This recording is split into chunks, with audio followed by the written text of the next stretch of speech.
seen and not heard of. Kajala kan sakhi ya kajing kun kapakam internet haki artli kisit jong kaluk sabha kata kaselong batura.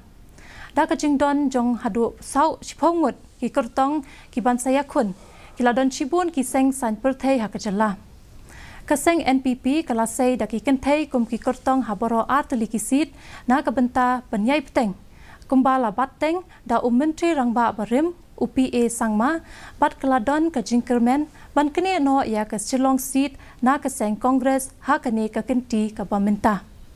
Habaya kren bat ke dini news uba Vincent Pala uba long UMP hadu lai sien kenti bat ubala bateng kum menteri khana ula kermen scam ba unyai peteng ban khor biang ya ke jingjob na ke silong seat bat ulakam ba ke NPP ke badai ke parlok jong ke BJP kaladu ke jingshania na kipat ba da ke babenrap balada ki vote ya ke NPP kamot ki vote ya ke BJP wala ke NDA kala khor ya ke jingjob house nem arajar khat saw pat arajar khat khandai pat ka Congress kaladu no ya ke jing sanchar ha ke jala ha ke ni ki hindrius nem Henry ke ni ke Seng kadang yo ban bat national seat people in Meghalaya.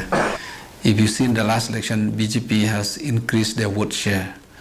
But suddenly they changed their strategy by moving through a partner NPP.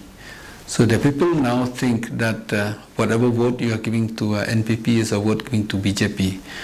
Today the NPP is a partner of BJP. Tomorrow BJP will swallow the NPP.